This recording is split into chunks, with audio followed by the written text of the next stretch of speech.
नमस्कार साथियों।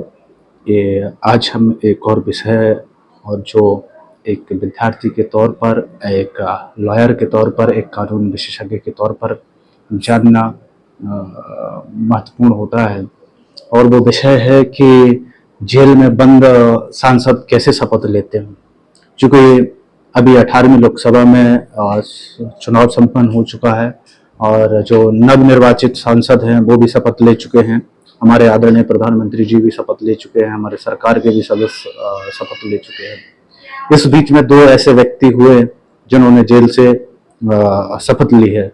इनमें पंजाब से अमृतपाल सिंह हैं और जम्मू एंड कश्मीर से इंजीनियर अब्दुल राशिद शेख, जो कि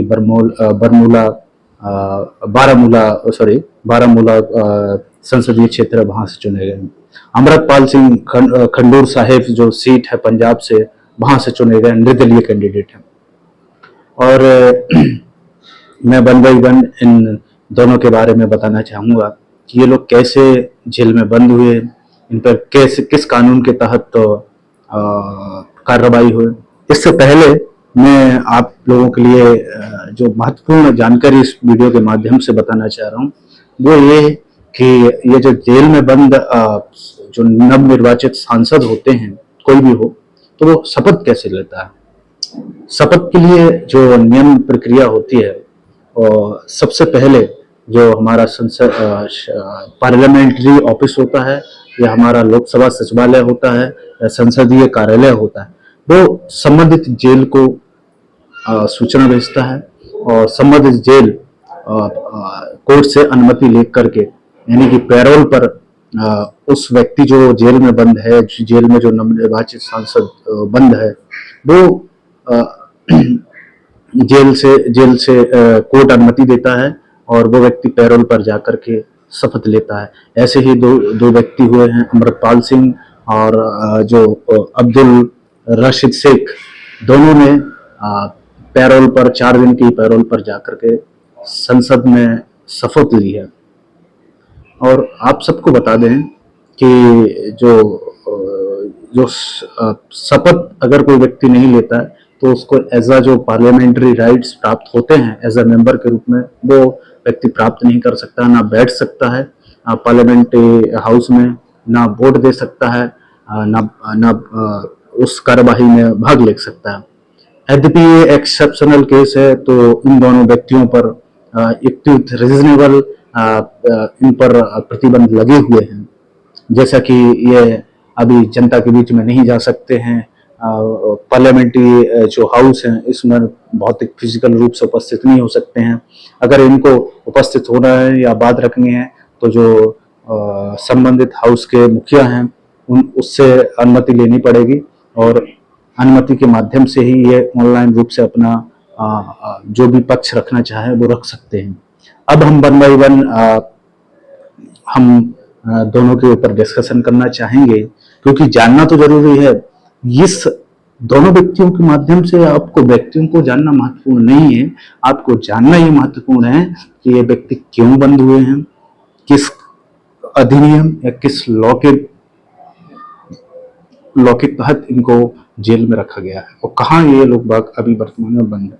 मैं सबसे पहले पंजाब के खंडूर साहब से नवनिर्वाचित सांसद माननीय, चूंकि अभी ये इनका जो केस है अभी सब जुडाइस है, इसलिए अगर लोकसभा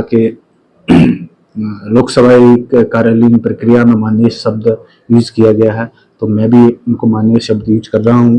तो इसमें माननीय सांसद अमृतपाल सिंह जी जो निर्दलीय उम्मीदवार के रूप में खंडूर साहिब पंजाब से सांसद के रूप में चुने गए हैं। ये बहुत बड़ी बात है कि उन्होंने कांग्रेस के उम्मीदवार को लगभग 2 लाख वोटों से हराया। और ये अमृतपाल सिंह बारिश पंजाब के संगठन के मुखिया हैं। और दोस्तों, और इन पर जो ब्लेम लगाया गया है खालिस्तान, ये खालिस्तान के समर्थक हैं। खालिस्तान के समर्थक मतलब ये नए रूप से खालिस्तान बनाना चाहते हैं, भारत से एक अलग क्षेत्र या देश का निर्माण करना चाह रहे हैं। ऐसे में तो जो हमारे प्रेमबल में लिखा गया है कि देश की एकता, अखंडता और हमारे जो फंडामेंटल ड्यूटीज हैं उसमें भी देश की एकता अखंडता का जिक्र किया गया। अगर एकता और अखंडता का जो खंडन हो रहा है, तो अगर उन्होंने देश की एकता और अखंडता को क्षति पहुंचाई है या इस प्रकार की प्रेरणा दी है, तो इनके ऊपर जो जो कार्रवाई हुई है वो NSA नेशनल सिक्योरिटी एक्ट यानी कि राष्ट्रीय सुरक्षा कानून NSA के तहत आदरणीय अमृतपाल सिंह के ऊपर कार्रवाई हुई है। और जो कि ये असम में जेल के अंतर्गत अभी बंद हैं। तो ये अमृतपाल सिंह की कहानी रही है। द्वितीय व्यक्ति हमारे इंजीनियर, आप देखिएगा कि पैसे से व्यक्ति इंजीनियर है, अब्दुल राशिद शेख बरमूला जम्मू कश्मीर से सांसद सदस्य चुने गए हैं। और इन पर जो ब्लेम लगा जम्मू कश्मीर में टेरर फंडिंग को लेकर के, और टेरर फंडिंग को लेकर के जो उनके ऊपर कार्रवाई हुई, ये भी इनका केस भी न्यायालय में विचाराधीन है, सब जुडाइस है, अभी इनके ऊपर आरोप सिद्ध नहीं हुए हैं। तो इन्होंने लगभग सन तो मुझे ठीक से याद नहीं है, लेकिन NIA के माध्यम से राष्ट्रीय इन्वेस्टिगेशन एजेंसी जो हमारी है, जो आतंकवादी या इलीगल एक्टिविटीज होती हैं उन पर कार्रवाई करने का काम NIA करती है।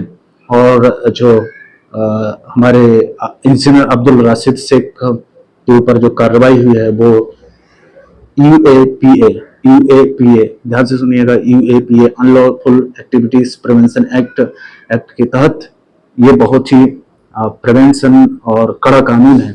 उसके तहत मतलब आदरणीय अब्दुल रशीद के ऊपर कार्रवाई हुई और ये दिल्ली के तिहाड़ जेल में अभी वर्तमान में बंद है। इन दोनों को जेल से ही निकाल करके दोनों को शपथ दिलाई गई।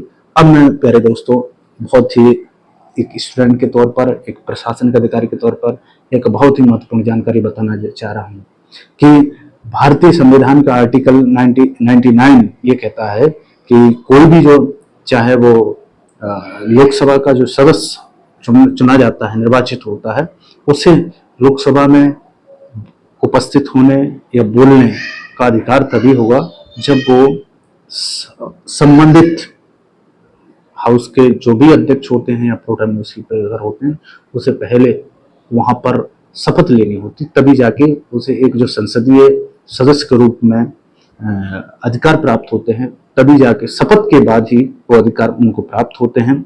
ध्यान रखिए आर्टिकल 99 जो भी प्रिजाइडिंग ऑफिसर होता है वो जब व्यक्ति जो नवनिर्वाचित सांसद सदस्य होते हैं उनको शपथ दिला देता है, उसके बाद ही वो लोग संसद में बैठ सकते हैं, वोट दे सकते हैं, अपनी चर्चा रख सकते हैं। अगर बिना शपथ लिए अगर कोई व्यक्ति सदन में बैठता है या बोलता है तो उस पर कुछ लगभग 500 रुपए का फाइन भी लगाया जाता है। तो ऐसे नियम हैं। और दोस्तों एक और चीज बता देना चाह रहा हूँ, बड़ा फैक्ट का विषय है, जानना सबको जरूरी होता है कि जो भी सांसद सदस्य होते हैं, वो जो नवनिर्वाचित लोकसभा के सदस्य अभी गए हैं, उन्हें लोकसभा जो अनुसूचित 3 है उसके साथ उन्होंने शपथ ली है। ध्यान से सुनिए, अनुसूचित 3 के तहत उन्होंने शपथ ली है। आप सब लोगों ने शपथ सुनी होगी। जो भी जिस भी लोकसभा क्षेत्र से होगा तो वो अपने जो मन पसंदीदा कैंडिडेट होता है तो उसकी शपथ सुनते हैं। एक और महत्वपूर्ण हम बिंदु के ऊपर चर्चा करना चाह रहे हैं, वो है RPA लॉ 1951 यानी कि रिप्रेजेंटेटिव ऑफ पीपल एक्ट यानी कि जनप्रतिनिधि अधिनियम 1951। इसमें सदस्यों से लेकर जो योग्यता या अयोग्यता, क्वालिफिकेशन या डिस्क्वालिफिकेशन के ऊपर चर्चा की गई। अगर कोई भी संसद सदस्य, चाहे वो लोकसभा का हो चाहे राज्यसभा का, अगर उसको 2 वर्ष से अधिक की सजा दी जाती है तो उस पर युक्त कार्रवाई की जाती है, उस पर लगभग 6 वर्ष तक उस पर चुनाव लड़ने से प्रतिबंधित किया जाता है। ऐसे एक बड़ा लॉ है जिसके तहत जनप्रतिनिधि अधिनियम है, जिसके तहत कार्रवाई होती है संसद सदस्यों के ऊपर। एक बड़ा अच्छा कानून है जिसके ऊपर हम कभी आगामी समय में डिस्कशन करेंगे। इसी के साथ मैं विदा लेता हूँ। धन्यवाद।